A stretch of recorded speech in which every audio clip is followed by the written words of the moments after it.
Good morning, everybody. Before we start, can I just ask if everybody could just shift towards the center so that we can utilize the space in front? Thank you.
Ladies and gentlemen, good morning and welcome to the public lecture titled Looking Beyond Banks, Alternative Finance, Competition and Regulation.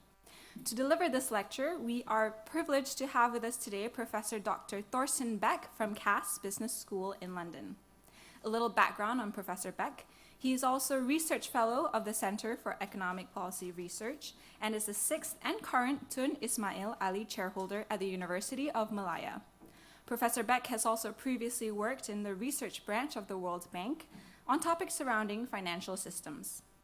Today's lecture will be particularly interesting to us policymakers, economists, and researchers alike, given that it will cover the efforts by countries to develop non-bank financial intermediaries to address funding gaps and challenges of financial inclusion, touching on financial innovation along with the challenges it poses.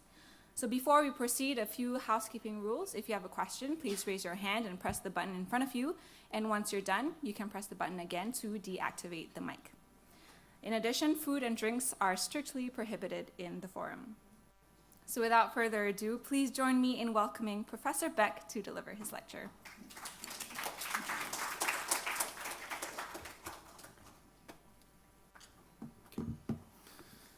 Okay, well, good morning, and thank you very much for the very kind introduction. I feel very honored to be here and to talk to you this morning.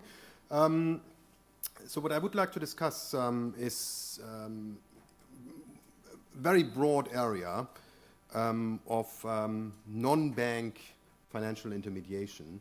And it's going to be somewhat a mix of research finding, partly my own research, and partly more policy. And I'm going to look at things both from a more inclusion side or efficiency side, but also more from a stability side. So because I think especially including in a country like Malaysia, which is of course a middle income country, which has a pretty high level of financial development, I think both aspects are still interesting for policymaker, stability and the efficiency and inclusion of the financial system. So the first thing I would like to discuss, so let me give a very quick overview of what I plan to do, maybe during the next 60, 80 minutes. The first thing I want to discuss what I actually do I mean by non-bank finance, because it's a very broad field. And I'd like also to talk a bit about the challenges for these institutions. Then I want to kind of make a jump, and you're going to see what this jump is about, to financial innovation. And how do we think about financial innovation? Then I'm going to go to one specific financial innovation, which is mobile money, and the implication for inclusion, for monetary policy transmission, for stability. And then finally, I'm going to come back and talk about regulatory challenges. And it's especially here that I'm going to mention both sides, the stability side and the inclusion side. I'm going to actually have a longer part about a policy report that I was involved in last year on regulation of digital finance for purposes of inclusion. Okay, so that's the game plan. Now let me start by first saying that financial systems in many countries are still heavily bank-based. And that's, of course, actually this was one of my first research projects many years ago when during my PhD time, to kind of look at the relative importance of banks and markets. And what we found back then is that it's especially the financial systems at the lower end of development. So think about many African financial systems, maybe some Central American, some South Asian financial systems, which are heavily bank-based, where 90% in terms of total assets are actually in the banking system. In a country, let's say smaller countries like Uganda or like Mozambique, what you have is a small concentrated banking system. You might or might not have a capital market with a few listed firms. I mean, we're talking about the number of firms being able to, for me to count on two hands. Maybe there's one or two insurance companies. I mean, that's about it. Maybe there's a public pension fund, but that's it. And as you can see, of course, from this, it's really all about the banks, which of course puts in restrictions on both the saving side. So you as a saver have only access to banks in order to save, unless you want to save under the mattress in gold or in cattle.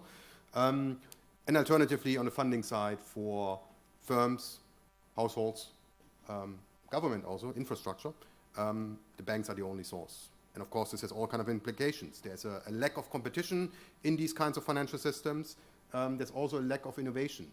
Now, I'm not saying that bankers are not innovative people. I'm going to actually talk later about how innovative bankers can be. But typically, given the structure of banks, given the fact that it's a debt contract typically in conventional banking, but also similarly actually in most of Islamic banking, it's a type of debt contract which is being done between the bank and the borrower. There is a tendency for bankers to be more conservative, more risk averse relative to other forms of external funding, such as, for example, equity funding or hybrid funding.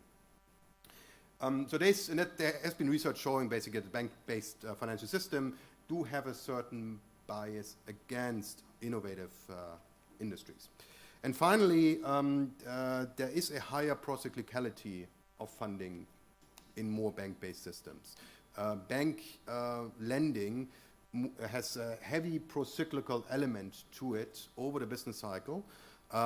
Best example you could see during the recent crises in Europe compared to other developed countries, let's say the US, where funding for firms broke in much more in the Eurozone, which is heavily bank-based, than, for example, in the US, which has a much more diversified system. And again, this has to do just with the fact that bank lending is based on collateral values, on net worth of the borrowers, which of course also moves procyclical, and it's therefore that bank lending is more procyclical than, for example, bond lending. And again, there's a lot of research being done on this. So, and here on the left-hand side, I have this graph with countries that shows the relative importance of banks relative to stock and bond market capitalization. Now, as you can see, the US is actually on the top in the sense of being the most market-based system, but you also have other actually less developed financial systems, or middle-income countries, let's call them, Mexico, Colombia, I think this is the Philippines, also Malaysia actually, which is not as bank-based as some countries which are on the very bottom here. Slovakia, Slovak Republic, Malta, Slovenia, Hungary, but also Germany, for example. So it's actually not as clear-cut anymore if we think about what I mentioned at the very beginning, that less developed financial systems have more bank-based system. But as you can see, just in terms of the order, if you look at the x-axis, there are few, if any, countries where the ratio of bank assets relative to stock and bond market capitalization is below 1. So the banking system, in terms of the size, is typically always bigger than stock and debt markets. or equity and debt markets, public debt and equity markets combined. Now, of course, I'm very well aware that these are different animals. You can't just, it's a little bit comparing apple and pears, but it's, I think, the best we can do in terms of this comparison. So, now, why do I care about this? I care about this, of course, because what I mentioned here, competition, diversity, innovation, smoothing of lending, but I also care about because of two specific challenges that financial systems around the world, but especially in the developing world, face. The first one is the challenge of financial inclusion, so the lack of households to formal financial services. This is from the second round of the Global Findex database, which was undertaken in 2014. The next round comes out, as far as I know, next spring, the 2017 round.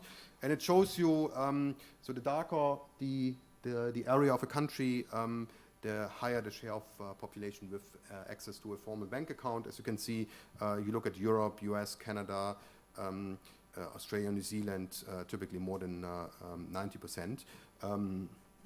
You see countries, for example, Malaysia, Singapore, with still between 70 and 90%. But then, of course, as you go to the very clear light countries, such as some Central American countries, such as African countries, you can see there's sometimes less than 20% of the population having a bank account.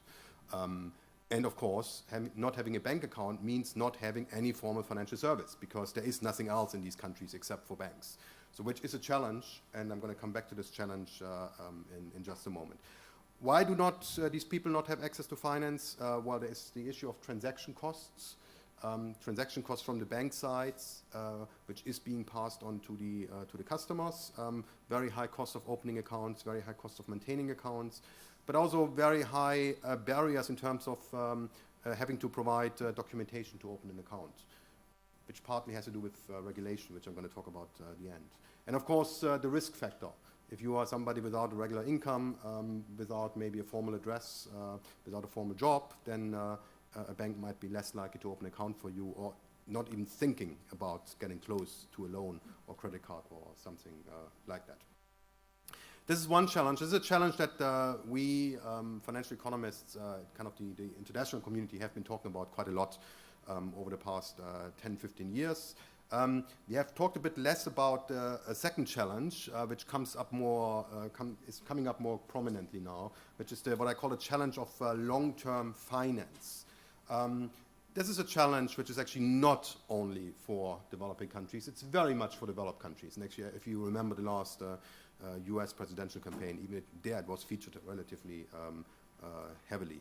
But even countries like the UK, like Germany, even have a problem in terms of infrastructure.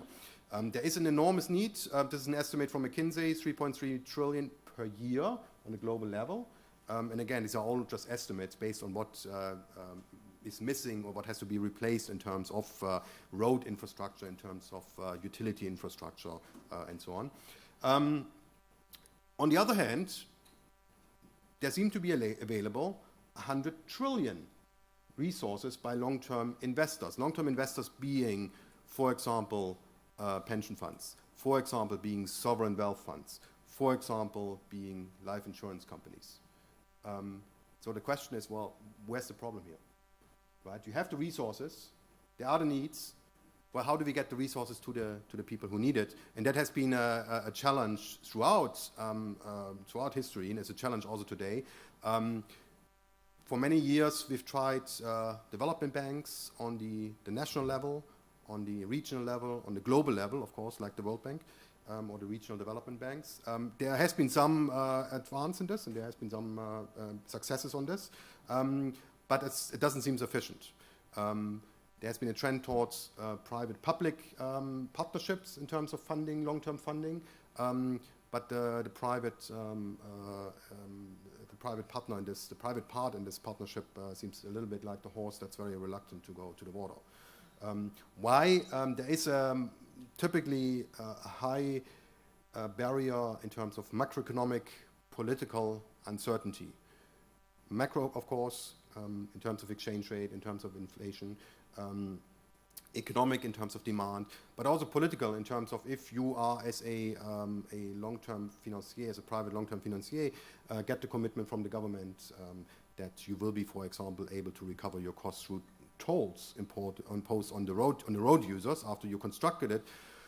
Well, the government might commit to it. The question is it going to be the same government in 4 years, or will they actually default? And there are enough examples. I mean, Argentina comes to mind, where this commitment has been broken. Of course, there's a more general challenge of the institutional problems, the contractual institutional problems in many countries. So that's again two challenges. Now, banks by themselves, as I said earlier, do not seem able to solve these problems by themselves. They might actually also not have the right incentive to solve these problems by themselves, which brings us to what I call my definition of non-banks. And again, this is not an exhaustive list. I'm just listing a couple of here to kind of give you a flavor of what I'm going to talk about. I mentioned already institutional investors.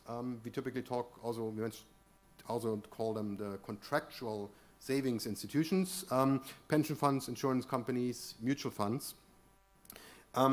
We also have private equity and debt funds, so the non-banks that don't take deposits but take other forms of investment. We don't know sufficiently about them. We typically don't even know the size, at least not on a clear cross-country basis. There are the low-end market financial service providers, I call them. That's quite a mouthful. I mean, microfinance institutions, co-ops, maybe postal banks, which of course is especially important for the challenge of financial inclusion, much less for long-term finance. And then of course more recently we have these alternative finance providers, crowdfunding, person-to-person, lending platforms and so on, which have become very popular in some countries, less in others. However, important, in order for them to arise, you need an institutional framework, and a regulatory framework. And again, this starts from sometimes very, very simple things. So I was recently in Paraguay. Very little, almost no life insurance policies. Why? Because there are no mortality data available, no recent mortality data. That's a very simple constraint, right? It might also be that there is judicial uncertainty in terms of enforcing contracts. It might also be that there is no regulator. For example, Paraguay doesn't have a regulator for pension funds. There might be wrong incentives in terms of really people going into long-term funding, into pension funds going into long-term funding, for example. And maybe related to this, there is a political economy problem in the sense that in bank-based system, banks typically have a good life. So why should they give it up? Because given their market position, they have certain rents, which they might not want to share with non-bank providers. So it's something we typically don't like to talk about openly, but there is a political economy element to this. So this on the intermediary side, of course, linked to this, the market side, capital markets, the equity debt I mentioned already, or other derivatives and so on, hybrids. Now here there are two main issues. One is a trust issue. Bank-based systems are typically also financial systems that rely on relationships, that rely on personal, repeated interactions, and on personal knowledge, on soft information. Markets rely much more on arm's length, anonymous transaction. And typically that's characteristics not just of the financial system, but also of the economy at large in many developing countries, that there is very little trust in arm's length transactions. Even more important though, or not even more, but as important, is an issue with scale and network economies in capital markets. So let me just show you this one picture here. This is some recent research I've done with some colleagues from the Netherlands on the challenges of establishing new stock exchanges. We have, this is how stock exchanges look like after 25 years after they have been established, in terms of how successful have they been in the startup. So of course there are many countries which have had stock exchanges for decades, for centuries. including Malaysia, I think, which don't think it should be on this graph here. But a lot of countries, for example, transition economies established them during the 80s, during the 90s. Also many African countries, some Latin American countries have established these stock exchanges only recently. And as you can see, you can actually cluster these stock exchanges or these capital markets into successful and less successful ones. So for example, you see China up there, lots of listings, very liquid and also very large. The size of the bubble tells you how big capitalization is relative to GDP. You see lots of, but China is of course also a big market, big country. You see, especially on the lower end, the yellow ones or orange ones. These are mostly smaller economies with very few listings, very limited liquidity, and very small exchanges. Then the question is, of course, can these markets, these public capital markets, actually function as competitor to banks in terms of offering funding opportunities, in terms of offering investment opportunities for the domestic economy? And again, the question is most likely no. So this is the scale challenge. There are other challenges. So again, just have a very quick overview here. As you can see, this now is especially for long-term finance. Banks are not necessarily the best providers of long-term finance because of the maturity mismatch. Now, maturity mismatch is, of course, at the core of banking, but there's also a limit to it. And there's a limit, of course, also imposed by regulators for a certain reason. There is private equity, which is, of course, especially relevant for young firms, also relevant because often it comes with additional services, with management help. It's typically very small, and it's typically not very transparent. Public equity, I just mentioned, scale. There's a lack of scale which you need. On the other hand, this would be most useful for longer-term projects, for longer-term investment purposes. Insurance and pension, and here this is almost like a little bit of a sad story in many developing countries, actually I think less in Asia, but especially in Latin American and in African countries, because they have long-term liabilities, but they often actually transform them into short-term assets, investing in bank deposits, nothing else, which of course I call this the reverse maturity transformation, which is of course especially the opposite of what they should do, because these are actually the ideal investors in terms of long-term funding.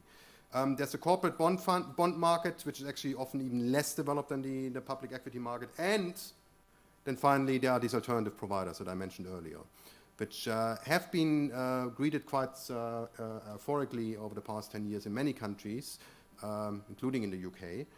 Why? Because they cut out intermediation costs.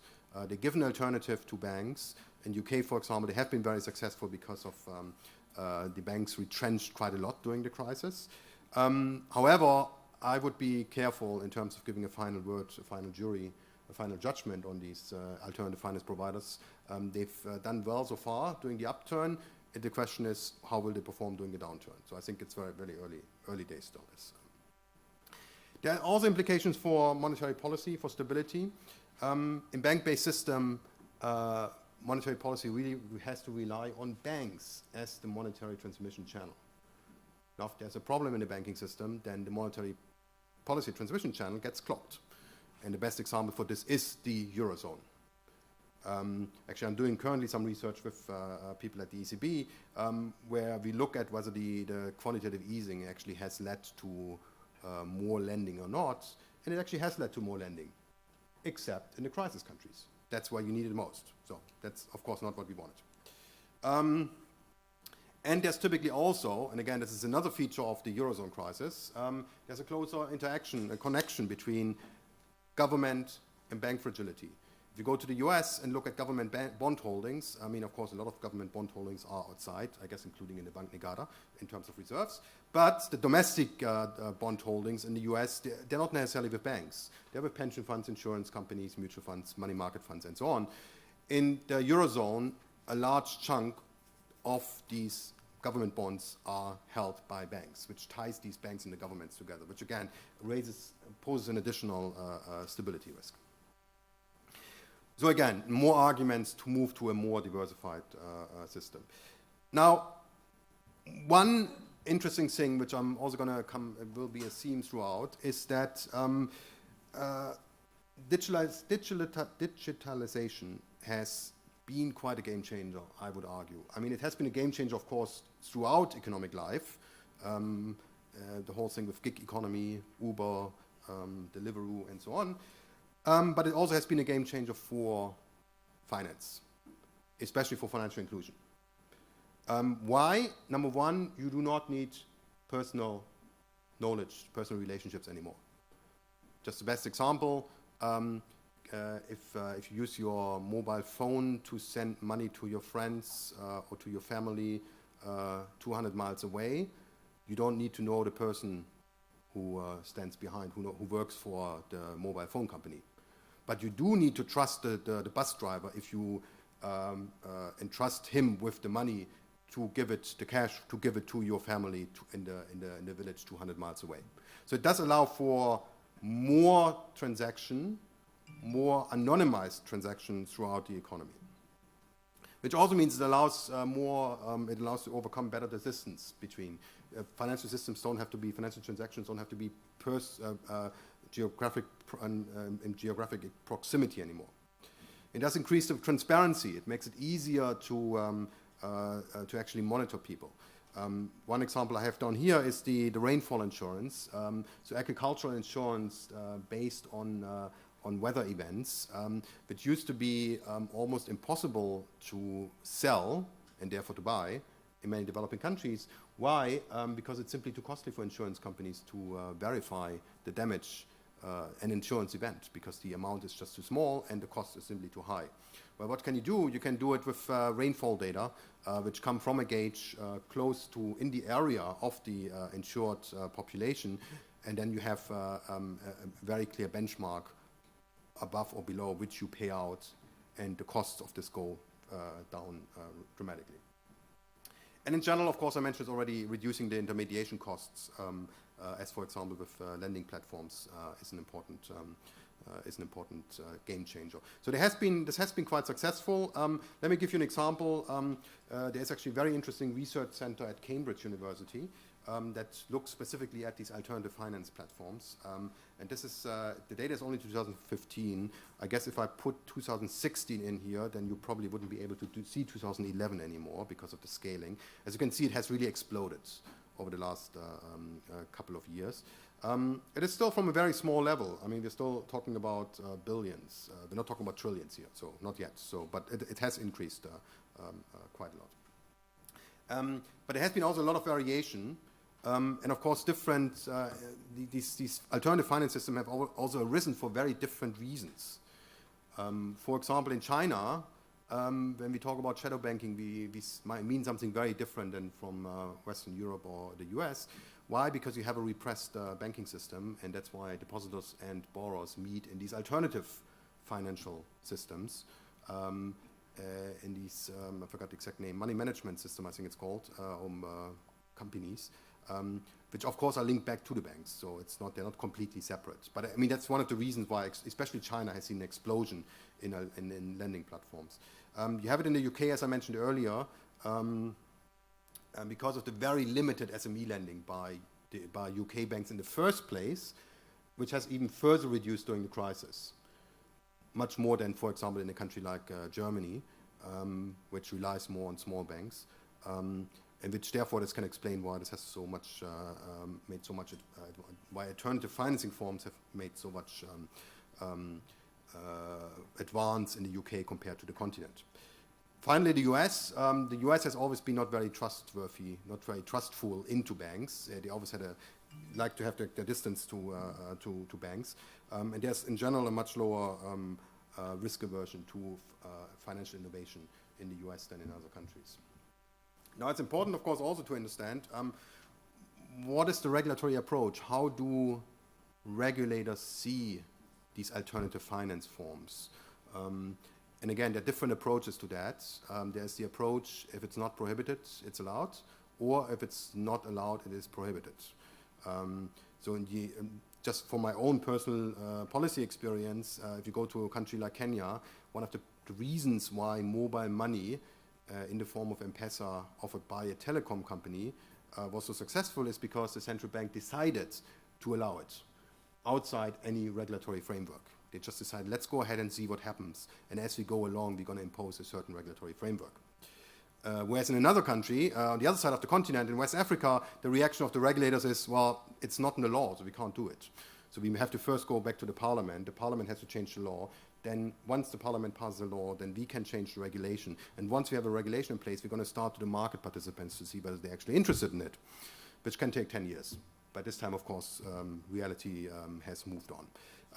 So there is a very different approach. More and more countries, and I'm not sure about Malaysia, but more and more countries have moved towards a more permissive approach, let's call it a liberal approach, a tolerant approach to these new alternative finance forms in the sense of this regulatory sandbox approach, where there are certain parameters set, there are certain size restrictions being set, in which these kind of experiments are allowed to go on, and only if they grow over time, then the regulatory framework comes and hits in.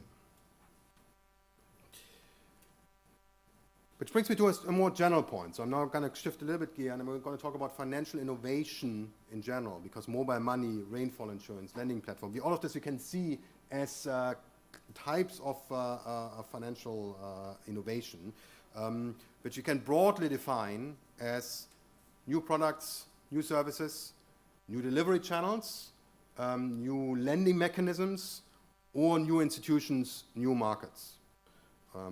So there is, for example, I guess the most prominent innovation that most of us nowadays, including myself, I'm not that old, take as a given is the ATM. But 50 years ago, you had to go to a bank teller to withdraw money, only between 9 and 3, 9 a.m., 3 p.m. Not on Saturday, not on Sunday, and possibly not on Wednesday afternoon if you live in Germany, and not on Monday morning if you live in the Netherlands. So, very restrictive. But ATM, even if you ask somebody like Paul Volcker, the former Federal Reserve Board chair, he recognizes that this has been a financial innovation, maybe the only one according to him. You have, of course, mobile money, which I just mentioned. I'm going to come back to this, peer-to-peer lending, but also new types of securities, new types of derivatives. Now, here it gets a bit dangerous, CDOs, CDS, and so on. Now, related to this, there have been two very different approaches to this financial innovation. The first one is a very positive one, which basically says financial innovation is the underpinning for financial deepening. We need new securities, we need new lending forms, new institutions, new markets to overcome, agency problems, to improve risk sharing, complete the markets. And all of this ultimately will have positive repercussions for the economy. Better resource allocation, and ultimately higher productivity growth and higher economic growth. So that's what I call the finance and the innovation and growth view. And again, there's also some historic evidence for that. In the 19th century, for example, investment banks were the ones in the US to finance the railroad expansion, which of course has been critical in the context of the industrialization of the US and the expansion in the US. Similarly, in the UK in the early 19th century, actually most of the infrastructure was financed on the local level by local investment clubs, not necessarily by the banks in London. You had in the 20th century venture capitalists to support IT startups. If you don't believe me, just watch the movie The Network. Is The Network? I think no, the Facebook movie. That's exactly. They did not get a bank loan. They might have overdrawn the credit card, but ultimately the funding came from venture capitalists. Now, on the other hand, is a view which has become even more prominent after the global financial crisis. That ultimately innovation is something bad, because it incentivizes banks to take more risks. For example, by being able to offload mortgage loans to capital markets in the forms of CDOs or in the terms of SPVs, special purpose vehicles, you might, the incentives to actually monitor these loans, to do a proper screening, is reduced. And there is lots of evidence in this from the subprime mortgage market in the US. Well, if you can diversify your risk better, you can also take more risk, right? Because you can diversify it. Or you think you can diversify it because there is an outside probability, like a black swan probability, that things might go wrong, but you might underestimate this probability. And many people have referred to 2008, to the global financial crisis, as the perfect storm, and that's simply also because people have not taken into account that it can become that bad, which might again be something very simple human attribute. And of course, financial innovation can be used for regulatory arbitrage. And actually, the money market funds that started in the US in the 70s originally came up because banks were not allowed to pay any interest rates on deposits, even with inflation being at 10%. So that then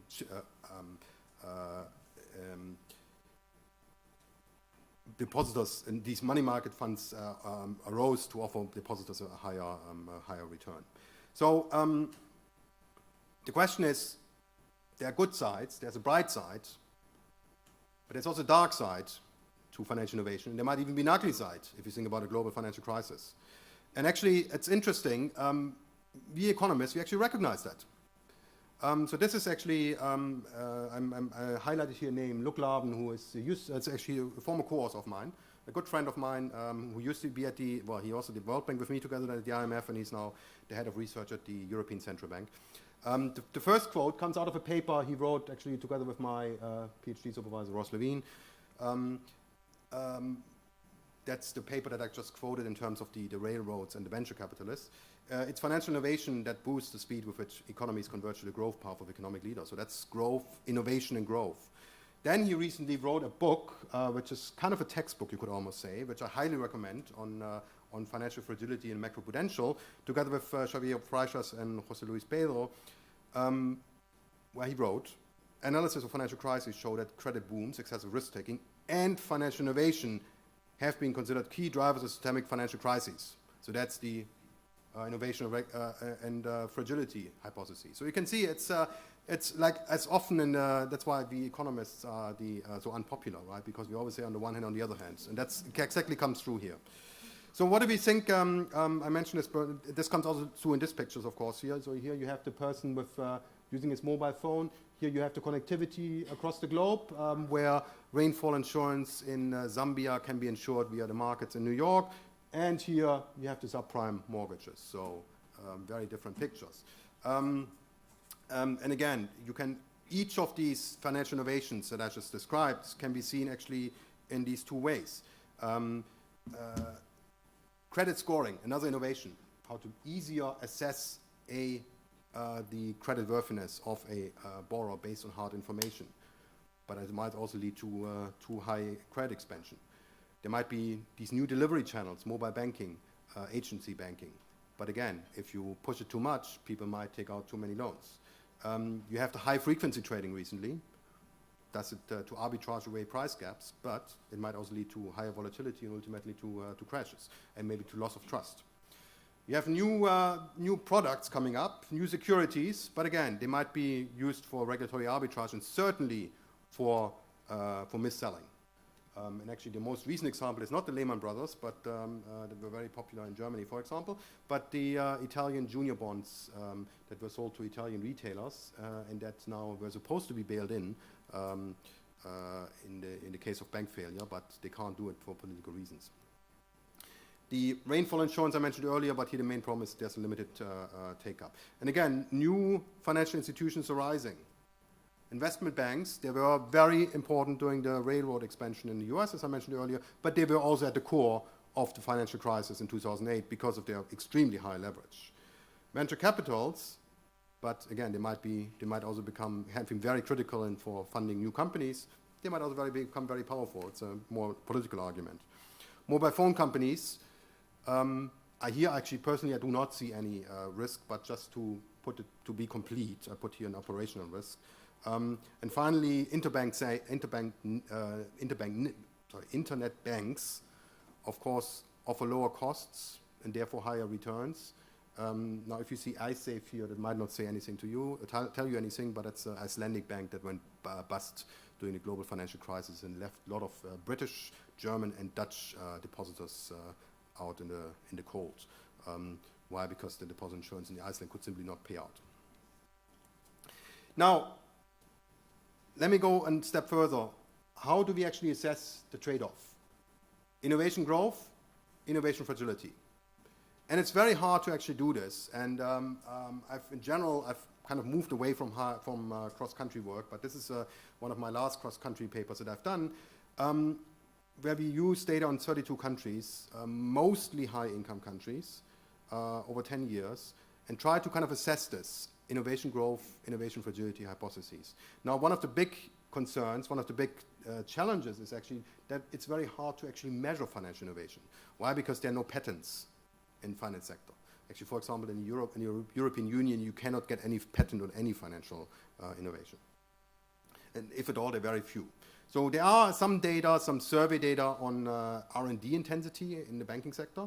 Of course, you can look at securitization of balance sheet items. So there are different kind of proxy indicators, very crude proxy indicators that we can use to kind of capture financial innovation, and they kind of make sense. So we kind of compare them to kind of for a consistency check. What do we find? So if you look across banks in these 32 countries over the 10 years, we find that if they are in the countries where you observe more financial innovation, banks also grow faster, but they become also more fragile. So again, you see the clear trade-off here. And actually, it's interesting that it's both in countries with larger security markets. Think about securitization, think about the link between capital markets and banks, but also in countries where there's more restrictions on banks, where you see more of this financial innovation. Again, banks trying to get around these restrictions. If you look at the ultimate, the ugly outcome, the global financial crisis, then it is in the countries with the higher levels of financial innovation where the banks suffered most during the recent crisis. Now that's on the bank side, but how do we think about the real side? Because ultimately financial innovation is not something to make, well, yes, it's something to make bank shareholders happy, but ultimately we as economists care about the real economy. And yes, we do find that ultimately it does help economies grow faster. Not by itself, by better exploiting growth opportunities. So it's basically the banks kind of coming up with financial innovation to help banks, to help firms, to help the real economy grow faster. And yes, there is a higher volatility in industries that rely more on innovation, but there's also higher growth. So there's both a growth fragility, growth volatility trade-off, both in the banking system itself, but also in the real sector coming from financial innovation. Ultimately, I would argue it's still a positive picture, but of course, it does pose some regulatory challenges. And I'm going to talk about this later on. So let me talk about M-Pesa very quickly. So M-Pesa is, just to mention this briefly, M-Pesa is a mobile money account offered by Safaricom. Safaricom is part of Vodafone. Safaricom is the leading mobile telephony provider in Kenya. It was rolled out or launched in 2007. And very quickly, it became very successful. In 2011, and probably this is now higher, this number, 70% of Kenyan households already had an M-Pesa account. So how does it work? You have a mobile phone. You buy credit from an agent somewhere, like this person here, this little store. And then you can send your money into somebody else. That could be your brother when you in Nairobi, in Mombasa. It could be a retailer. So instead of doing your credit card, debit card thing, you do the M-Pesa thing. You can even, as I'm going to show you in a moment, as a firm, you can use M-Pesa to pay your suppliers. So there are lots of advantages in terms of using the mobile phone as a transaction device. Most importantly, you do not need a bank account. I mean, those of us who have credit cards, which I think most of us here in the room, we need a bank account. We need a bank account to link our credit card to. In the case of M-Pesa, you do not need a bank account. And that's, of course, important because in 2007, less than 30% of the Kenyan adult population had a bank account. So by offering these formal financial services, the transaction accounts through the mobile phone, ultimately M-Pesa helped more than double the share of population that had access to a formal financial service, at a minimum, payment services. There have been all kind of additional services, like packages being offered, saving services, but also actually kind of short-term credit services with the M-Pesa, and they have all kind of different name, all with M for mobile. but the principal use is still for payment services. It has also, of course, not just increased in terms of outreach, but also in terms of just the amount that's being pushed through. So 2013, already 40% of GDP, an amount, the equivalent of 40% of GDP was transferred through M-Pesa. Now, how do we think about this in terms of the effect on households, on the real economy? Well, having a payment account allows you to link more easily to the modern market economy, as we all know. But it also actually, and this is a very interesting paper by Jack and Suri, it shows that there's more risk sharing allowed. So if something to you happens, then it's more easy for your friends to send you money. So for example, in 2013, there was a very atrocious attack on the Westfield malls in Nairobi. Actually, one of my PhD students was killed. Shortly after that, M-Pesa launched an appeal for money to help the victims and their families, and within 48 hours, they had, I think, $500,000 already, or even more. So similarly, there was an earthquake a couple of years ago in Rwanda, but only in a certain area of Rwanda, which is a neighboring country to Kenya.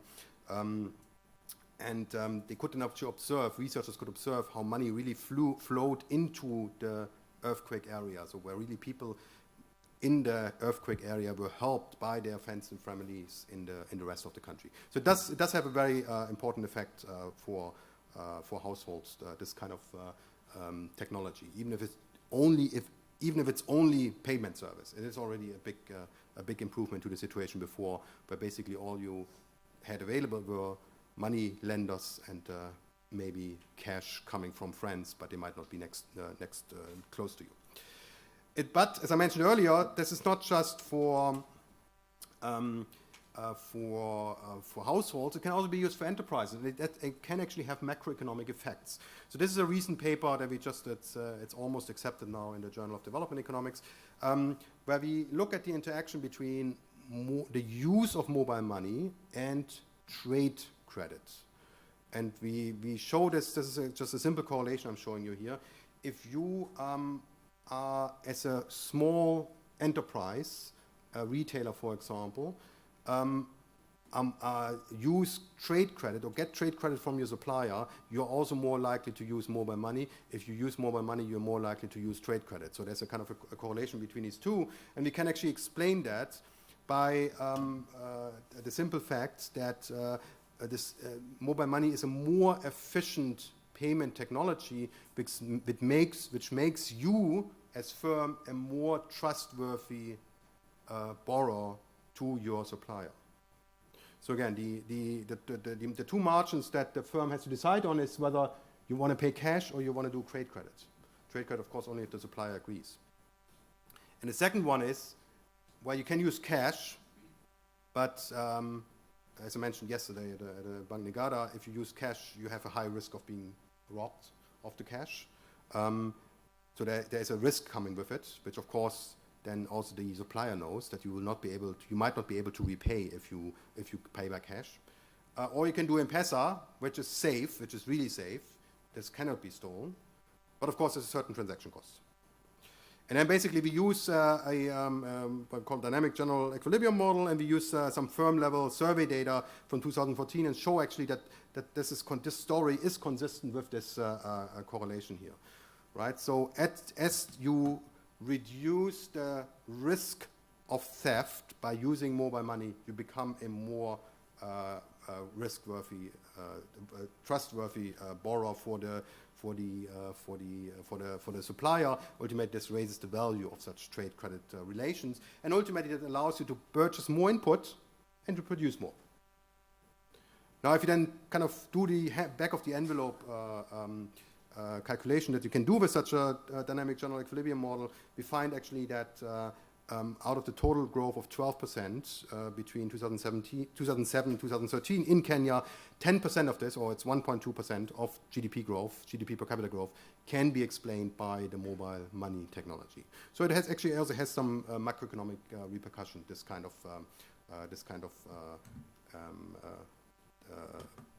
new, more efficient payment technology. Now, there have been from the beginning lots of concerns in terms of the conduct of monetary policy. And actually, I happen to know the central bank governor of the governor of the Central Bank of Kenya, he's not governor anymore, but he used to be governor during this time of the introduction of M-Pesa, and so I've discussed this a lot with him. And he kept telling me that there were lots of concerns from all sides. How would this affect would mobile money affect the conduct of monetary policy?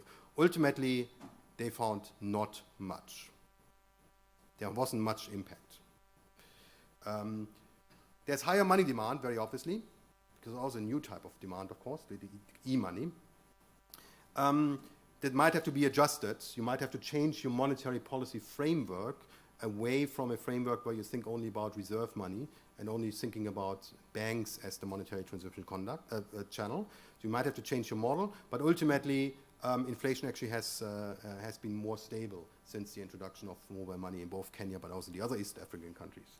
Now obviously part of the responsibility for liquidity management goes away from the central bank towards, for example, M-Pesa.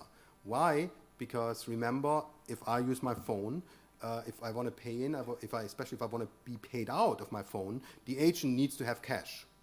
And of course, that poses a certain challenge for Safaricom to provide their agents with enough cash, with just enough cash, in order to be able to pay out when people come with their phones and want to exchange mobile money for cash, which, by the way, is the only point where you actually have to pay for that and for the transactions. Of course, this is a more general point. I don't want to talk too much about it. I don't consider myself a monetary economist. But of course, also digital money. I'm always very careful when I start a discussion about Bitcoin, because Bitcoin is something very, very particular. But of course, there has been a discussion that also now central banks themselves might start offering a Bitcoin-like currency, so a digital currency, but it would be issued by the central banks, not by a computer algorithm. And of course, again, it has implication for monetary policy conduct.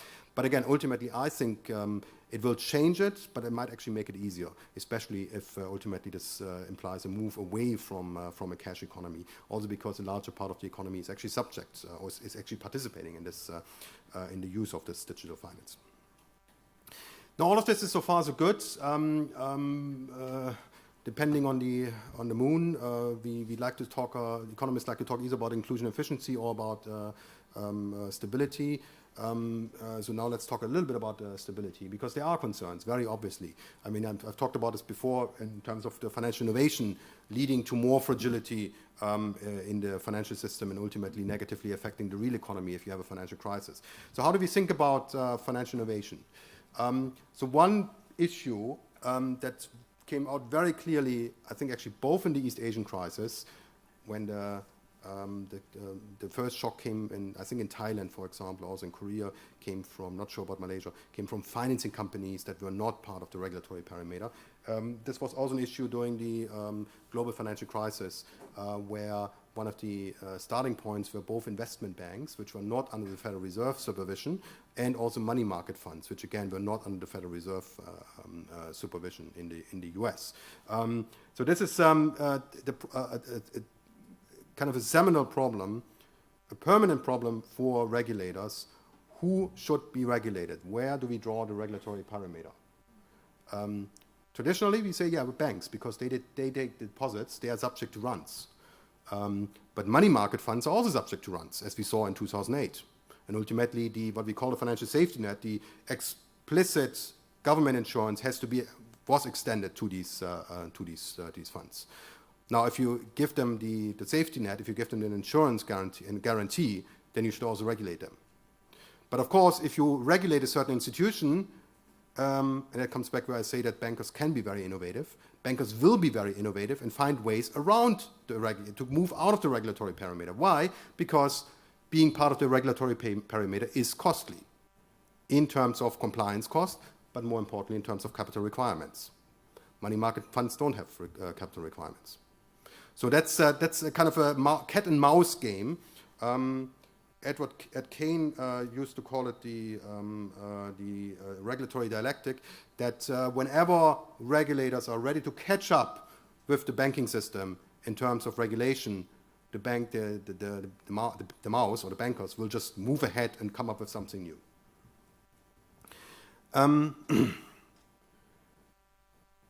that's, of course, also very often where we talk about the shadow banking system, which, again, is a very open characteristic, a very open expression. We have shadow banking both in the UK and US, but also, for example, in China. They mean very different things, but ultimately it is something which needs, in the times of crisis, needs a backstop. It relies on backstops, and that's often, if it's not part of the regulatory parameter, then you might have it to offer it on the ad hoc during a crisis. How do you ultimately go about this? Well, the one problem is that we have regulatory reform has always focused on preventing the last crisis. We know what caused the global financial crisis, therefore we're going to regulate money market funds and investment banks, but we don't know where the next crisis comes from. So we can't really regulate it yet. We also focus more on institutional markets, well, because that's where, obviously, as a regulator, that's where you get the data from, that's whom you talk to, but less on what kind of products are actually being offered. And is a product offered both by a regulated and by a non-regulated institution, which both should be regulated, but one of them is not. Financial innovation, as I mentioned, and that's, again, the bad side, is often being used for regulatory arbitrage problems. The financial sector, as I just mentioned, is always ahead of the regulators. So how do we can actually create what I call arbitrage-safe regulatory framework?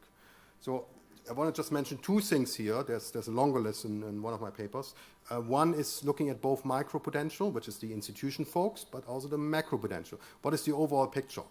So not just looking at, it starts with the analysis, not just looking at the institution markets that you regulate, but also ultimately on financial flows throughout the whole economy.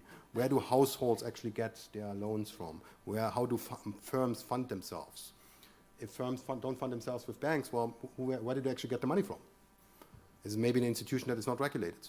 If consumption suddenly shoots up in a country, but you don't see any increase in household credit by banks, who gives the loans? The department stores? That's what I mean by macroprudential regulation, or actually macroprudential analysis is the first step, and from there then you can also go to macroprudential regulation. And then again, if a dynamic approach to regulation, so you should, regulators need a certain freedom, flexibility to be able to adjust the regulatory parameter. If an institution pops up, a market pops up, that the regulator thinks is systemically important, that needs supervision, regulation, then the regulator should also have the right to start regulating it without having to go through a 10-year process of convincing politicians that it's important, because then it might be too late. But again, let me go back, continue with the one hand and the other hand approach. We do not only care about stability. If we want to have stability, yes, there is peace on the graveyard, on the cemetery. Okay, so if the safest banking system is the one that doesn't exist, or the one that has perfect reserves in the sense that we have put money in and that's only being held in a cash box. We do want to have a efficient, competitive, innovative financial system. We want to have a financial system that ultimately helps the customer, the consumer, be it firms, be it households. We do want to have contestability, because contestability keeps incumbents on their feet and keeps the efficiency high. On the other hand, as I just mentioned, we have to focus on stability on the regulatory parameter, new potential sources of risks, but also KYC, know your customer concerns. Of course, it hasn't been an issue 20 years ago, but after 9/11, of course, this has become a big concern. Banks being used for all kind of bad purposes, be it for funding of terrorism or just for avoiding, for money laundering, for avoiding taxes, as now came out in the Panama Papers and what was the other papers? I forgot. Some other island papers. Now this brings me to my final part of the presentation. This is a task force report that I was part of last year at the Center for Global Development in Washington. That was funded by the Gates Foundation under the leadership of Stein Claessens, who is now at the BIS, and Liliana Rojas Suarez, who is at the Center for Global Development. And again, here our focus is less on stability, but much more on inclusion, but taking into account that we do also care about stability, that we want to kind of square these things. We want to square the circle. We know we're not going to get there, but we might actually get there if we look at proportionality and a risk-based approach. So why, and it used to be, this is actually a relatively new approach. It used to be, when I was at the World Bank, many years ago, I did, one of my tasks was to participate in the so-called financial sector assessments, which I think Malaysia has done a couple of them too, of course, which in developing countries is a joint project of the IMF and the World Bank. And typically, the IMF did the regulatory part, the evaluation of regulation and supervision, and it took purely a stability viewpoint. Why? Because regulation is to ensure the stability, right? So only over the last 10 years or so, people have taken into account that regulation does not only affect stability, it does also affect inclusion efficiency, for better or worse. And we want to kind of, again, have a regulatory framework that keeps finance safe, but at the same time does not undermine innovation, especially with digital finance offering such enormous opportunities and enormous benefit. Now, this, we kind of look at this in 3 different areas: competition policies, a level playing fields, and know your customers. And what we ultimately have as principles is we want to regulate similar function with similar rules. If you do payment services, you should be subject to one. If you do intermediation services, you should be subject to some other, but the same kind of regulation. Independent of whether you call yourself a bank, you call yourself a finance company, or you call yourself something a frog. Regulation should be based on risk, higher regulation. And there should be a balance between ex ante and ex post. Ex ante, telling people what to do. Ex post, if things went wrong, you impose a penalty, which typically is outside the financial system. That's we think about ex post regulation, right? If you violate a rule, you don't pay your bus ticket, you get a fine. So I mentioned this earlier. Competition matters, and competition has, of course, there's actually a trade-off between competition and the benefits and the challenges for competition, because sometimes it's good to have a market-dominant player such as Safaricom in Kenya. Why? Because it allows them to roll out very quickly M-Pesa and become successful very quickly. But we do want to have competition in the sense of contestability. We want to encourage new entrants that can offer new products cheaper to new clienteles. Of course, we don't want to have anybody come in, any fraudulent, but we want to have qualified providers. So one area where you can apply this is, for example, what we call the interoperability between mobile money providers. And again, one size does not fit all. So the interoperability meaning that if I'm part of Safaricom and you are part of Network X, can I still send you money and can you send me money or can you not? So this means interoperability. And of course, you can think about that maybe this comes from the market itself. Maybe the market participants just get together and say, let's do that. But if they don't do it, what then? Well, maybe it is that the market participants impose certain very high fees, for example. Well, maybe then you can have a regulation that gets away with these fees and forces them. Now, of course, the question is, how quickly do you want to move? Do you want to move immediately or do you want to move at a later stage? And just to give you 2 examples here, in Kenya, they moved very late. M-Pesa was, at the beginning, the only provider, and it was very successful because it was the only provider. Only 7 years later, there was a move towards interoperability, and it wasn't even a complete move. It was only move of opening up agents. They could also serve other providers. And it was basically with the competition authority pushing M-Pesa, telling them, like, either you do this or else we do it. So it was kind of public pressure by the authorities for the market leader to open up. Which is very different than, for example, in Tanzania, where there are like 3 big players, 3 of the 4 big players, unlike in Kenya where there's 1 big player. And basically there was, they agreed much earlier on interoperability. So here there was actually no need for authorities to come in. It was the IFC who kind of helped facilitate this, but ultimately it came at a much earlier stage. And then the fourth one, Vodacom also joined in 2016. So you can see that different circumstances. You have different market structure, and one size does not fit all. Depending on the market structure, depending on the development, authorities come in earlier or later. You want to level the playing field. So again, this comes back to my issue on banks. We want to look beyond banks. So we want to, for example, allow non-banks, such as mobile money companies, to offer simple payment services. Enter the field. Why? Because it increases the availability of products, it increases the competition. But of course, there are challenges. There are challenges, for example, I already mentioned this a little bit earlier, that others, regulators, might have to come in, like in the case of mobile network operators, MNOs, the telecom regulator or the competition authority.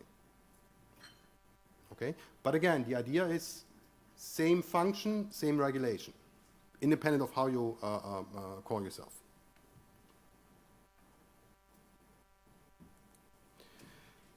Now, the last thing is also related to this, is the fact that you want to regulate according to the risk that comes from the provider.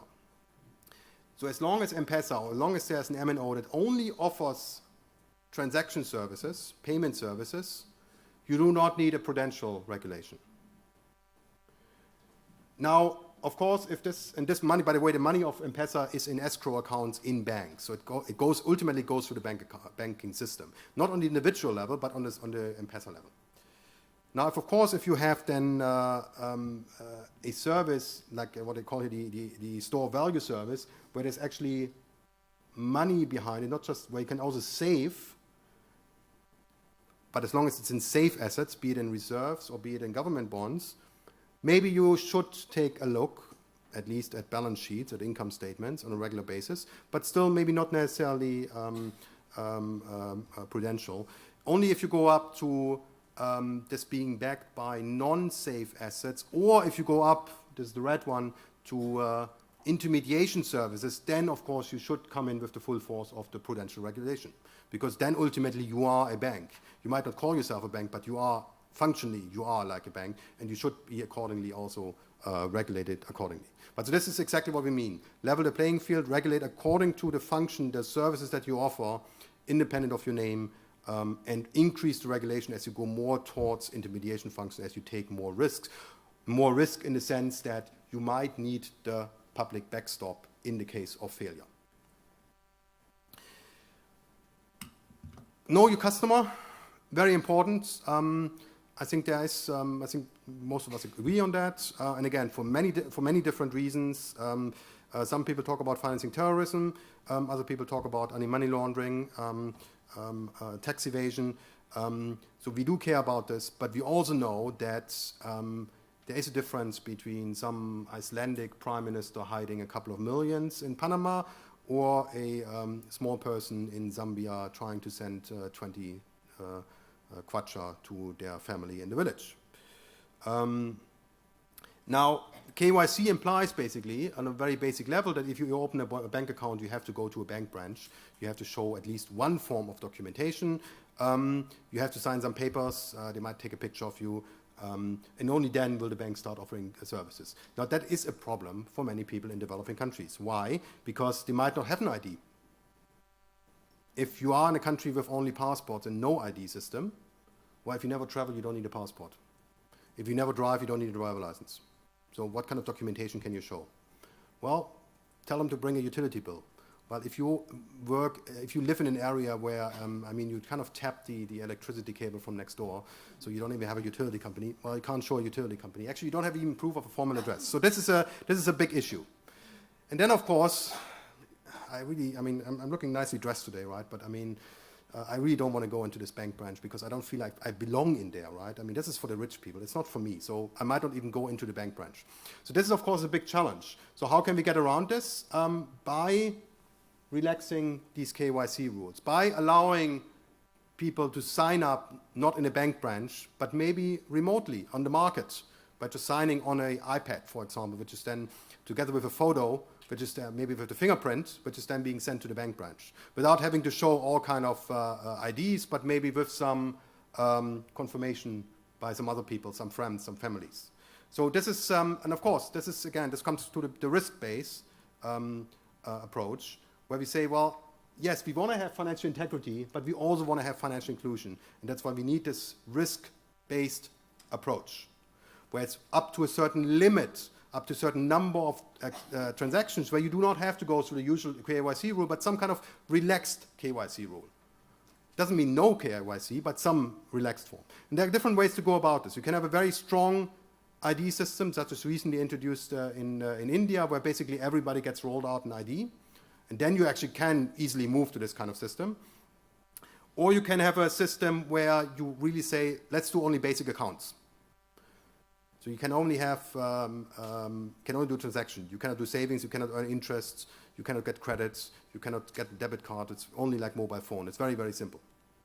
And you can, of course, also, instead of trying to verify that every single customer has been gone through the KYC procedure, you can also say, well, you banks just go about it. We're going to check on you, maybe this year, maybe next year. If you find something, you pay for it. And if everything is okay, it's okay. So it's kind of this, what I call the ex post regulation. So not which of course reduces the regulatory costs. So let me try to summarize.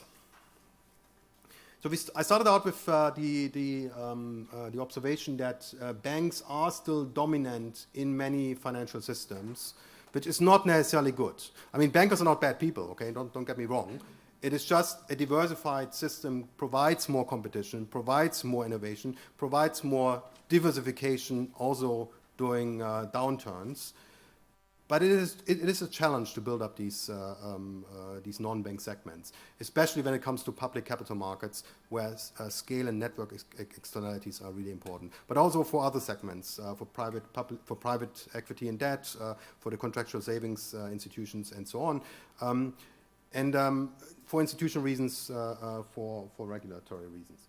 Now, of course, you can look at this kind of from the viewpoint of financial innovation, which ultimately, yes, it is critical for financial sector development, but it also poses regulatory challenges. Now, in this context, I've talked especially about digital finance, mobile money, which really has been a game changer in terms of financial inclusion. Mobile money is only one area where digital finance can help. We can think about other applications, of course. We can think about lending platforms. We can think about rainfall insurance, and there will be more examples, new payment forms, of course. Yesterday, somebody asked me whether there will be still credit cards in 10 years, like the physical format of credit cards, and I think, well, probably not, because we're going to just use our phone for that, as long as you don't run out of battery. So it can really help. Why can digital finance, why can mobile money help? Just to remind us, because it lowers the transaction costs enormously. It allows for more transaction, it allows for more participation in the modern economy, it allows for lower risk taking. And that ultimately has positive repercussions for the overall economy. For households, better consumption's moving, better connection to the formal economy. For firms, in terms of, for example, better access to trade credit, ultimately higher growth. Of course, we realize that with any financial innovation come new challenges for monetary policy conduct, as I mentioned, but also for regulation. And you need a dynamic approach, not an approach where you say anything new is bad, but an approach where you closely follow what comes up, where you are on top of things, so to say, where you do allow innovation, maybe in the context of a regulatory sandbox, but at the same time, you keep track of things and stand ready to expand, for example, the regulatory parameter if need arises. Finally, what I talked about, regulation is not only for stability. Regulation does have an important impact on inclusion. And I think it is here also where we have to think about this and where we have to really see this as a second equally important objective in terms of competition policies, in terms of guaranteeing a level playing field between banks and non-banks, in terms of providing certain services, and of course also in terms of risk adjusting the KYC rules ultimately to allow everybody in modern societies to participate in the banking system. Thank you very much.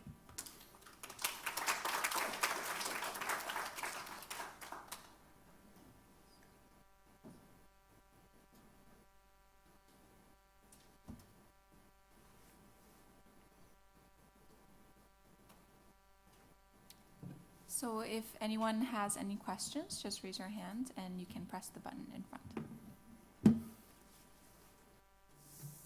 Thank you, Professor Beck, for a wonderful presentation. So my name is Nurain from Samri University. So I have two questions here. Perhaps we can view cryptocurrency or Bitcoin as a form of interoperability as well. And then, in my opinion, the cryptocurrency or Bitcoin is currently a heated debate issues. A lot of people want to jump in, but then some argue that it may be, overvalued, and the market of cryptocurrency or Bitcoin may be already in the bubble now, and it's just waiting for the busting. And cryptocurrency or Bitcoin is more popular than the mobile money. So, what is your take on the future of, what is your take on cryptocurrency or Bitcoin? Is it safe? Is it not safe? So that's the first question. And secondly is that in terms of financing for long terms, banks are least likely to extend loans because of the maturity mismatch. So how can we encourage banks to overcome this maturity mismatch and also to be more counter-cyclical? Because they're more pro-cyclical compared to counter-cyclical. Because in Malaysia, we have two types of banking system, Islamic banks and conventional banks. Thank you. Okay, that's two excellent questions. So let me start with the first one. Cryptocurrencies. I think we have to distinguish between three different concepts. And actually, one of them you haven't mentioned, the blockchain. Blockchain just as the technology where information is not collected or not stored centrally, but decentralized formats. So you don't need actually for settlement anymore a centralized clearinghouse, but you can actually have it incorporated in the cryptocurrency, in the Bitcoin, who used to own it, who owns it now, what price has been paid, and so on. And I think also that's why, because of the blockchain, that's I think one of the reasons why banks are so excited about it, because as technology, it might allow for more effective clearance, for more effective payment transfers. So that's number one, and that's, I think, out of question that this is something great. I'm afraid the hackers will catch up with it eventually, but I mean, that's just a modern reality, I guess. The second one is cryptocurrency, but now let me first talk about Bitcoin. So Bitcoin for me, actually, every year I ask this question in my MBA class on business economics. Do you consider Bitcoin as a currency or not? And if you think about the definition of a currency, store of value, unit of account, and mechanism of exchange. And actually, I get different answers every year. The general consensus seems to be that it's not. And I typically agree with my students on that. I mean, it is an asset, that's for sure. There doesn't seem anything to be behind it, but it is an asset, but I think it's a very speculative asset. Now, of course, everybody's very excited if Bitcoin stands at 10,000. And if some people think that's going to go to 100,000, yeah, I mean, because of the scarcity, fine. But there used to also be, I'm not sure whether you like tulips, but there used to be a scarcity of tulips in the Netherlands in the 17th century, when the price of a tulip bulbs went up to a couple of million guilders, which, of course, it came crashing down eventually. So I'm Bitcoin and similar, I mean, Bitcoin is only one of several of these algorithm-driven cryptocurrencies right now. I purely see it as a speculative object. I do not think that in the long run this can be really used as a currency. Why? Again, think about the value, the price fluctuations, number one. And number two, of course, think about, I mean, most people, there are exceptions, but most people think about the usefulness of monetary policy in terms of being influenced, to be able to influence the money supply in an economy, at least indirectly, not directly, but indirectly. With Bitcoin, algorithm-driven cryptocurrencies, you can't do that. Finally, cryptocurrencies itself, and that's of course now a discussion going on in terms of central banks issuing cryptocurrencies. Well, that's a different topic, and that I think that's probably something we see. I mean, you can see it as part of the discussion on moving away from cash, which of course central banks also like, especially central banks in Europe or in general in the more advanced countries, because if you get rid of cash, then actually there's no zero lower bound anymore. Then you can put the interest rates at -3%, 4% if you want to. So that actually might be helpful for central banks. But that's of course cryptocurrency. I think that's a trend issued by central banks. I think that's probably a trend that we're going to see going forward. Which again, it's just a transformation of how we think about money, from fiat money to crypto money to digital money. So that I think that's something we will certainly see. And again, it will have implications for how we think about money demand, how we think about money supply, how we think about monetary policy transmission, which might actually make it easier. So that's certainly something to keep in mind. The second question, yes, on banks. Now there are kind of two answers to that. The easy answer is, well, we shouldn't expect banks to do all of the long-term funding, to do some long-term funding, but not all of it. Well, because they're just, I mean, it's not just Malaysia or Paraguay, it's also more advanced countries where there is a limit to long-term funding by financing by banks, very obviously. And of course, partly of this is also driven by regulation, very obviously. There are different ways to go about this. One way is, of course, to develop these non-bank financial institutions, as I just mentioned. One way, of course, and that's kind of I guess, one way forward in Malaysia, is the Islamic finance, the Islamic banking, where in addition to contracts that somewhat resemble conventional debt contracts but are Sharia compliant by not including an interest rate, but ultimately I think they are kind of pass-through mechanisms, they are kind of similar debt-like instrument. There is also, and I keep forgetting the exact name for it, there are of course these investment accounts which allow for more risk sharing. By the way, Islamic finance you can also see as a financial innovation. In a financial innovation, in this case driven by religious concerns, but financial innovation because there are new products that are offered by banks but that actually look more like an equity product, where the Islamic bank is more like a pass-through mechanism, and ultimately the risk is really with the depositor of the holder of the investment account, sharing risk with the borrower of the funding. Some kind of hybrid model. So I think that might be another way, might be one interesting way going forward. Again, I do not know sufficiently. I have looked at Islamic banks only on the bank level, but not on the product level. So I think that actually might be very interesting research agenda to going forward. Now, finally, a third method, and kind of coming back to the conventional banking, there are ways, again, to bring in the government. Now, one way forward, which is, for example, very popular in actually both in the developed world, but also in Latin America, is to kind of have a second-tier development bank, which provides long-term funding for banks to pass on to their borrowers. But the lending risk is still with the bank, but at least the funding, the cost risk of funding, the maturity risk coming from funding is being borne then by the government. In this case, this the tier 2, the second tier development bank. That's one way to go about this. Of course, with this kind of scheme, there's always a trade-off. Are we crowding out the markets, or are we helping overcome a market failure? And there's not one answer to that. Every case is different. So it's something to be looked at carefully. Another way, which is a little bit less, involves the government a little bit less, is a guarantee scheme. A guarantee scheme that looks especially at the long-term maturity, at the, let's say, post-5, post-10-year maturity of a loan. Now, of course, yet another approach, actually going back towards the market now, of course, is some kind of refinancing facilities, which, of course, we have often in terms of mortgages, for example, very popular in Germany, kind of refinancing options, mechanisms, where banks can basically take loans and then sell them off. But, of course, again, this implies having a capital market where you can sell these refinancing schemes off, these bonds or whatever you want to call them, these notes, ultimately off. Again, this can be through the public capital markets, but of course it can be also kind of a refinancing facility being started up by the government to kind of, again, have the involvement of the government in helping to start this up, which is, again, similar to my very first example of a refinancing scheme for the development bank, but here trying to work more on a market base rather than on a pure government funding base.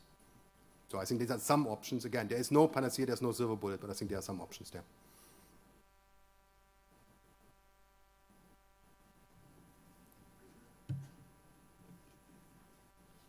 Hi, Professor Beck. My name is Islin. I'm from the Finance Department at University Malaya. My question is actually on regulation. I just wanted your opinion, whether you think there's, some part of financial innovation that can't be reached by regulators, or is in your view, regulators will try to overreach and become so pervasive in the market that they will end up stifling that innovation? What's the trend right now from your point of view? Yes, there is always a risk, of course. There's always a risk that by heavy regulation, you basically prevent banks from doing certain things. And again, I wouldn't say one size fits all again here, because there are certain activities that banks shouldn't do if they play with deposited money. So, for example, there's this trend now, this policy has been adopted in the UK, where certain parts of the banks are ring-fenced, deposits, SME finance, household finance, and everything else can only be done in a separate subsidiary. Why? In order to avoid that deposited money is being used to take excessive risk. Now, this might make certain bank activities incredibly costly, and therefore might prevent certain activities. Again, there is an argument to be made that if a certain activity, certain derivative contracts, for example, certain investment banking activity, is only beneficial because you play with the public backstop, because you have the government insurance in the background, then maybe it is not socially beneficial to have these activities in the first place. Okay, so they should only be undertaken if they are backed up by a private risk, by private capacity to actually bear this risk, even in the worst case scenario.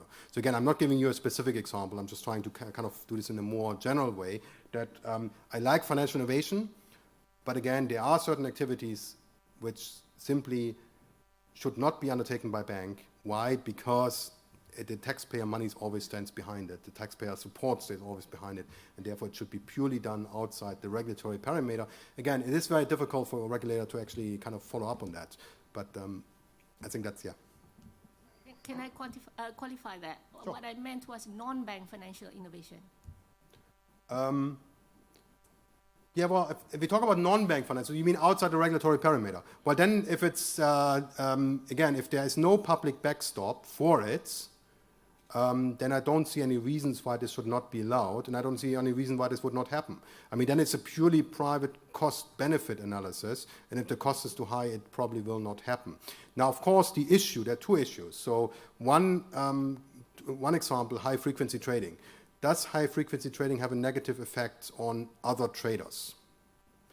I'm not sure. I don't know the answer. I've read different opinions on that. Well, if it does have a negative impact, then maybe there is a case to come in and say, well, no, that you shouldn't do that. If it's not, then you shouldn't touch it. So that's kind of a case where you have to look at it first and get enough evidence whether you should intervene or not. Another example is that if there are certain activities that start in the non-bank sector, but it becomes so prevalent, like the money market funds, for example, that ultimately as a regulator, as a policymaker, that you will have to extend the public backstop in the case of a crisis, then maybe there is a case to be made that these should be regulated and they should be part of the regulatory parameter. So that basically, effectively, they call themselves non-bank, but they would be subject to the same kind of regulation.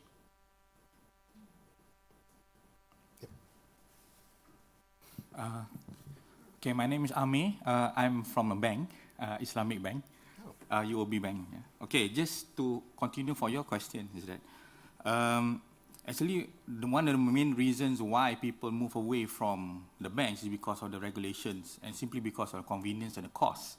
Now you're talking about trying to build a regulation in entities which is non-bank, right? Mm. So the issue is that as and when, as you mentioned, if the entity becomes big or the transaction becomes big enough, it should be regulated. Now, that is precisely the issue why people go to non-banks in the first place. Yeah. So we do feel that, as and when an entity, non-bank entity goes bigger and bigger, then it becomes regulated. Then people are going to start moving again for the convenience and the low-cost side of it. So that will even open up consumers like us to even a bigger risk, actually, because once the big ones become regulated, then they will start looking for even smaller ones where, things are even more, or there's no track record, there's more latency, or it's more faster transactions. So wouldn't it be a downward spiral in that sense, because the more you try to regulate the non-banks, the more difficult it's going to be to find a non-bank which is reliable, or something which is more solid in their foundations. Yes, so this is exactly what I mentioned earlier. This is the cat-mouse game. As banking becomes costly, and these costs, of course, are being passed on to the customer, there is a trend on both sides for customers to go outside the banking system and find non-bank providers of services, and for, of course, these non-bank service providers to arise in the first place.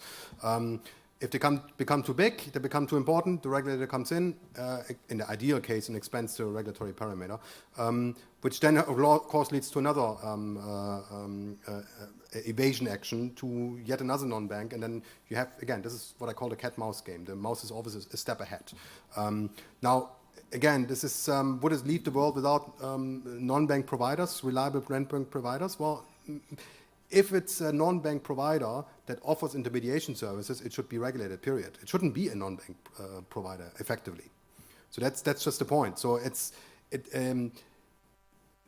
the rise of non-bank providers can be good for innovative purposes, but ultimately we do not want this to stay for too long, because we want to have a level playing field, as I mentioned earlier. We want to really regulate according to the product, according to the risk, not according to what the institution calls itself, a bank or a non-bank. I mean, that's the ultimate issue. And if we are in a situation where, in the case of failure, in the case of crisis, we have to extend the public backstop to a certain institution, it definitely should be part of the regulatory parameter. So I'm not quite sure whether I want to have a trustful non-bank financial institution. I want to have lots of trustful institutions, but if they offer intermediation services, I want them to be regulated. That's the point. Hi, my name is Mohammed from IPFIM, Islamic Banking Financial Institution Malaysia. So my question is, do you agree if you say that the rise of financialization determine the growth of financial alternative? Because if you look at your previous slide, you said that the problem in the long-term financing is the political economy, which is the bank is prefer and they live in the comfort zone. So the rise of financialization is opposed to the objective of financial inclusion. So what we can say that from your opinion, how we want to control the effect of financialization? Sorry, don't quite understand. What do you mean exactly by financialization? I mean, I know I know the concept, of course, but what do you exactly mean by that? And why does it contradict financial inclusion? I'm not quite sure. Because in financialization, they're trying to make money over money.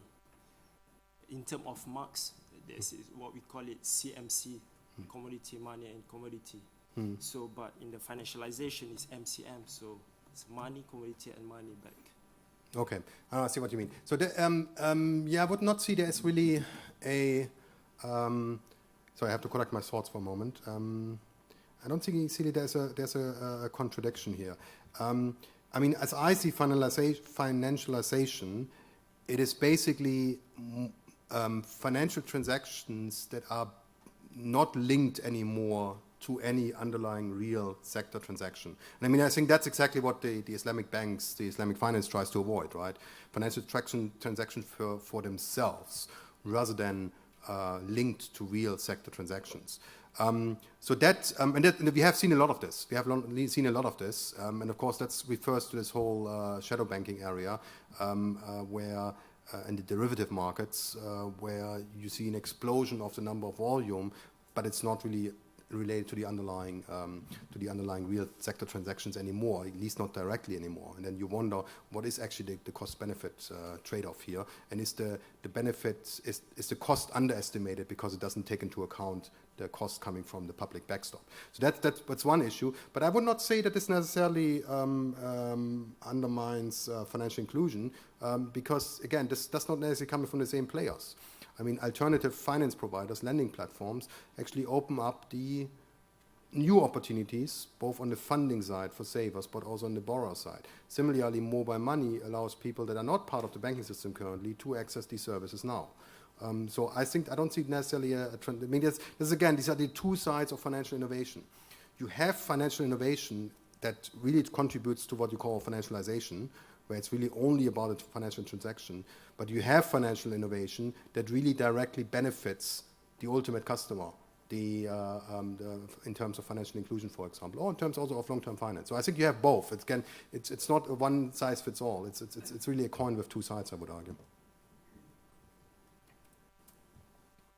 Hi, sorry, Professor Beck. I still have another two questions here. So one more is, in your paper, The Effects of Financial Innovations, you have made the conclusions that banks in countries with higher level of financial innovations would have suffered higher profit reductions. I find that a little bit ironic, because usually when you have more financial innovations, those banks would have more hedging instruments to limit their downside risk. So that's one question. And then the second one is in your slides where you showed the bank's rule, bank to market ratio. So is the conclusion from here, the smaller the ratio, the better is the country's economy, or is there any rank? Which type is the safest financing, banks, stocks, or bonds? Yeah, thanks. Okay, thanks. Let me start with the first one. So I think it sounds ironic, I agree, because you think about financial innovation being you better diversify your risk, you better hedge your risk. But at the same time, if you can better diversify your risk, you can also take more risks. And I think that's exactly what the reason behind this this observation that we found, which was ultimately in the data, that during the global financial crisis, banks in countries with higher levels of financial innovation pre-crisis suffered more in terms of profitability. Why? Because they took excessive risks, facilitated by the same financial innovation. So yes, it allows for more risk diversification, for more hedging, but it also facilitates more risk-taking. And ultimately, as they say in the US, the chicken came home to roast. So ultimately, it came back to the bank. So I think that's on the first part. On the second part, this is a pure ranking of the ratio of banks to markets. There's not really anything behind it in terms of some economies performing better than others. So I've done some research on this almost 20 years ago now, when we looked actually at the relationship between economic growth and the relative importance of banks and markets. Back then we didn't find anything. So our conclusion back then was there's no effect from financial structure on economic growth. There's more recent research which shows actually that especially in more advanced countries, so think about Western Europe, think about the US, Canada, market-based can be better because it allows for innovation. So once an economy is at the frontier, it's the markets who are more likely to fund the innovation. Now, of course, it might also be because it's not just about the capital markets, but where you have developed capital markets, you typically have a developed private equity segment as well. Because ultimately, private equity depends on capital markets to buy out, ultimately, to sell out at the end of the contract. So I could put it differently now also and say, well, what about the Eurozone? The Eurozone is heavily, or the Europe in general, is heavily bank-based.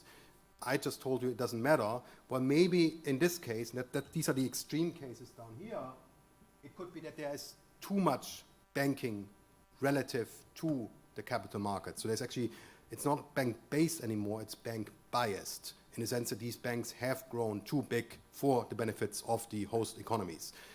Too big in terms of the costs that come when they have to be rescued, when they have to be bailed out, but also too big in terms of undermining competition in the overall financial system. But again, this is not necessarily based on a specific ranking here, it's just based on the observation for the specific cases of the country that are on the very bottom.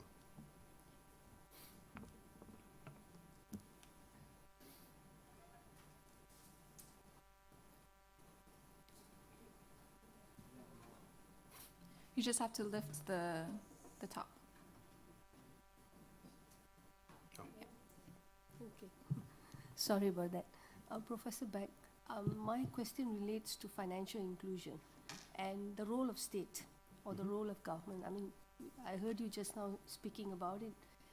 But, you know, when we are looking at financial inclusion, we are also looking at the financing gap in any economy. And we know typically it's not only the longer term maturity, is what you said, where the banks are a bit difficult to go. That's why you have development banks, capital markets, and bond markets and all that. But on the other side of the coin also is the early stage finance for, you know, innovative firms, new growth, new firms, and high growth firms and all that, which we are seeing right now, a lot happening. And typically in many countries, when there is a financing gap, the state comes in, the government comes in, and that's where, as you said, rightfully, the crowding out effect as well takes place. So the banks would not be the right people to do that, to do the funding, because they will be, this is too high risk. And hence the government comes in, and in many times it doesn't work out well. So the question is, alternative finance could be the answer to a lot of these things. Now, my question is, how far can, I mean, innovation, if it is managed well, you know, financial innovation with proper regulations and all that, it cannot be over-regulated. Probably you'll need a different sort of regulation. I would like some comments on that. So that's a very good question, thank you. So yes, first of all, you're right, I perfectly agree, the banks are not the ones to fund startups.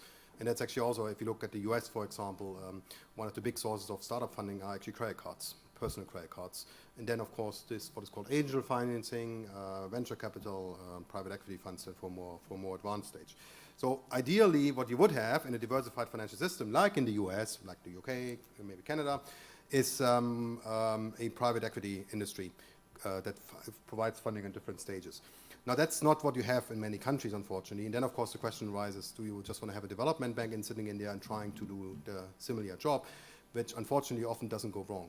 Now, in this case, actually, it's a bit difficult. I would be cautious to say that these banks might fail, because you have to take into account a venture capitalist should have, a good venture capitalist should have a failure rate of at least 20, 30, 40, 50, 60%. So actually, a development bank that does pure startups with an NPL ratio of 60% is actually not that bad. But then the question, of course, is it really then because they don't pay back because they failed, they just took a wrong bet? Or is it they don't fail because they get government funding and regard it as a grant and don't really actually use it for the purpose that it was supposed to be used and don't put all in the effort? That's more the question in this context. Now there are some ways around it. I mean, one approach what one could think about is it is private equity funds with government funding, where ultimately the management and ultimately also certain risk is borne by the private sector, but some funding comes from government. So that's kind of, again, the tier 2 model. The second model, as you just described yourself, of course, is the kind of the alternative funding, the alternative finance form, the lending platforms and so on, which I think even now exist on the cross-border level. That's certainly an option. And if it is clear to all sides that this is not a internet bank where you put in money and get your return back or bond markets where you get your return back, but it is more like a equity-based system, then there is nothing to be said about this of going ahead with some minimal conduct regulation, but not necessarily prudential regulation. Now, of course, and again, I've seen this, if you have in the tube system in London, you used to have a lot of these advertisements for these lending platforms, and depending on whether I have my glasses on or not, there's something in small print below. These funds are not guaranteed. The return is not guaranteed, and these funds are not guaranteed by the deposit insurance. I mean, I think that's the important one, the transparency, because there's always the risk of mis-selling, of kind of saying, oh, look, you get a 10% return here. Well, let's put the money in there. 10% in Europe would be a lot of money, by the way. not taking into account that this is actually a risky investment. So that's why the conduct the regulation is very important here in the sense of to avoid any mis-selling, while at the same time encouraging this kind of long-term funding to come through. The final question I have on this is to which extent is this really P2P, or to which extent is it I2P? Because at least what we see in the UK now, I think also in the US, is that the first side of the P, the funding side, doesn't come from persons anymore. It comes a lot from the institutional investors themselves. But there's nothing bad to say about this. I mean, that might be actually a step to scale it up ultimately. But so I think that's definitely another very promising way forward. Again, the question on the regulatory parameter comes up again. If they do what they say they're doing, and if they tell everybody what they're doing, then again, there's no need to include them in the regulatory parameter. As soon as you have 90% of the population putting the lifetime savings, I mean, extreme case, putting the lifetime savings into these things, then it becomes a very different story, I would say. Good afternoon. I have one question. What's your view on crowdfunding? Because it's just another way to raise funds from a non-bank. Yeah, I mean, this is, I see it more as a different name for lending platforms or P2P. In this case, I mean, the initiative, I think, comes from from the investor who tries to attract as much funding as possible. Of course, crowdfunding is done for many purposes, right? It's not just for pure lending purposes or investment purposes. It is also done for kind of charity purposes or to raise funds for somebody who just fell from the rock or so. So there's lots of different things. I mean, again, it shows the big advantage of digitalization, right? How can we get the resources to where they are needed most? There's of course always a risk of fraud, very high risk, which again calls for conduct regulation of these things. Yeah, again, for me that's part of the overall framework of alternative finance, although again a lot of it is actually not really finance in the sense as we think about it in terms of financial intermediation. It's just more raising funding for a certain purpose.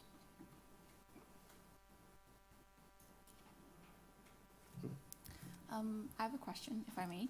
So you talked a lot about M-Pesa and the advantages that come with it, but not so much the risks or downsides that it could be accompanied with.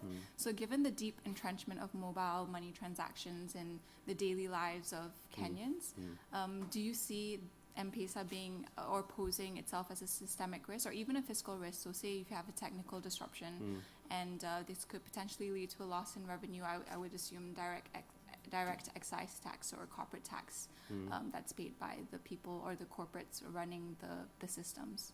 What is your take on this charge? So I've actually been discussing a lot with people this, and I've been trying to look for risk factors, and I haven't found many yet. I mean, yes, there is an operational risk, which is the main one, I would say.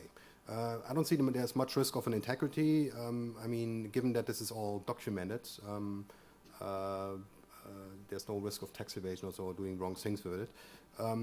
One important question that does come up in this context is, of course, deposit insurance. Are people with mobile money accounts covered by deposit insurance or not? Or are they directly or not directly? Now, if you think about it, that's the money, the M-Pesa money is in a big escrow account. And then with deposit insurance, you typically have a limit. Then only, let's say, 5% of this money would be actually insured by the deposit insurance, if you think about it as one account. Of course, you can also do it like a pass-through mechanism where you say that each individual is then insured, which of course then implies that there's a much more higher administrative cost. It's ultimately a question that has to be addressed in each country, at which point you want to actually have this kick in and how do you want to go about it.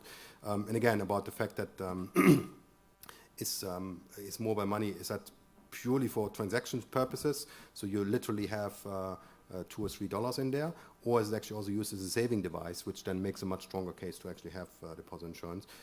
It's interesting, and I only found this out recently. In the UK, you typically only, and I forgot what the limit is, you are insured with deposit insurance up to certain limits, plus if you have money from transaction with mortgages, because mortgages are so important in the UK. So if you are in the process of doing a mortgage transaction, either selling or buying, and you have there £500,000, £1 million sitting in your account, that money is actually covered as well, because it is seen as your savings being prepared for a mortgage transaction. So again, there things to be fine-tuned here, but I think it's not, I still don't see M-Pesa as riskier than other forms of transactions, for example, and again, as long as it's only payment services, again, I don't see the need for prudential regulation in there.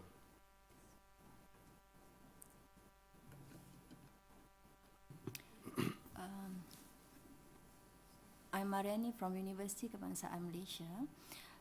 Currently, several Islamic banks in Malaysia are offering Islamic investment account platform, where the banks facilitate the matching the investment with the identified ventures or projects.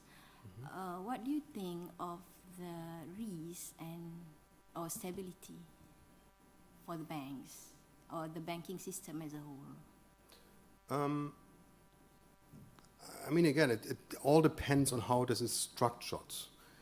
And I think I was under the impression that the structure with these investment accounts is that the bank is purely a pass-through mechanism, where the risk is really with the investors, and the bank just facilitates it, as, for example, now in this case with the lending platform, which is then just a new delivery mechanism, instead of having to go into a branch. Then, and if this is also clear to all parties involved, then I don't see, again, as much of a risk here. Again, as I mentioned in an earlier case, in an earlier question, if people start putting their lifetime savings in there, putting all their eggs in this one basket, and it's a huge part of the population, then I would take a different look at it, because then it is ultimately, ultimately the repercussions from a failure would be quite big. But again, it's an issue of structuring it, it's an issue of governance on the bank level, and it's an issue of transparency, I think, in terms of how we think about this in terms of risk. I'm not sure whether the gentleman from the Islamic Bank has a view on that. I saw him I'm nodding, actually. I agree with that. For the IAP, especially for the banks, we are just, as you mentioned, we are pass-through. We do help with the assessment and the credit for those customers who want to be on board of the platform. But at the end of the day, as for the banks, we do not hold any accountability in terms of risk. You still go back to the investor to assess the term sheets and the proposal by the entrepreneurs themselves. So it's very much like you go into a stock market. You have to look at the financial statements, and you yourself have to make the assessment on whether or not you can actually spend your money taking on board these types of risks. It should not be taken as a savings mechanism, but it's more of both parties knowing what they're going into when they put in the money into the platform. Yeah, so it's based on the concept of musyarakah and mudarabah, where we take the risk on the entrepreneurs. So I guess it's also, I mean, this kind of gets into the area of who is allowed to actually invest here. Is everybody allowed to invest? Or is it really you need a certain threshold? You have to be like a qualified investor, for example. And of course, the next step from there is also the consumer protection area again. I mean, and that comes to the whole issue of conduct regulation. I mean, how can you really make sure that people are not being sold something? I'm not accusing you, of course, but I know that in Italy, for example, they were missold, or in Spain. How can you make sure that people are not being missold these kind of products, being under the impression these are safe investments, if in reality they are not? And I think that's, again, this is not a Malaysian issue, this is not an Islamic finance issue, this is an issue everywhere around the world. So, I think we have time for one last question, if we have any. Amanda? Hi, I'm Amanda from the Central Bank. So I have a question in terms of access to financial services or financial innovation. Is there any hierarchy in terms of which kind of services should we encourage? For example, looking between payments, savings, loans, or insurance, given that we have to balance between what is actually good for the consumers and what is easier to regulate. Because it seems like you mentioned that payments is the one that probably doesn't need a lot of regulation, and if that is good for the customers itself, then should we promote that and encourage that more than the rest? Yes, no, an excellent question. My view would be really to focus on payment services. And it comes a bit out of a long literature now, well, not long, but it's a 10-year literature on on the effect of access to different financial services. And the evidence on microcredits, or giving people access to credit services, and I mean people, I mean poor people, so previously unbanked population segments. The evidence on the effect of giving access to credit hasn't been really overwhelmingly positive. There's some positive effects. If you give it to entrepreneurs or entrepreneurial types, it can have a positive effect. But in many cases, it's being used for consumer credit, which is not something bad, but it carries certain risk with it. It carries the risk of over-indebtedness with it, and ultimately with all kind of socio-political repercussions, as we've seen it in India, for example, recently, or I remember another country I worked in was Montenegro a couple of years ago. So that can have also very negative side effects. And again, the benefits are not as big if you roll it out on a broad basis. So saving services and payment services, number one, are of course much safer, also in terms of how you have to regulate them, in terms of stability implications. The one advantage of payment services, and we've seen this in the case of M-Pesa, is that there's an immediate return on in expanding payment services, in terms of creating trust among the population in the formal financial system, because you can basically see within 3 seconds whether the transaction has gone through or not. If you put money into a bond with 5-year maturity, you're only going to find out after 5 years whether the money is still there or not. Here, you know it after 3 seconds. So that it creates trust, and it's also something that you can actually roll out relatively quickly. Again, Kenya, from 30 to 70% financial inclusion within 5-6 years. I mean, that's quite impressive. So again, this is kind of the trade-off. So I'm not going to try to make a big policy statement here. You should just go for payment services. But I think there is something to be said about prioritization, and I think the lowest hanging fruits seem to be really in the payment area.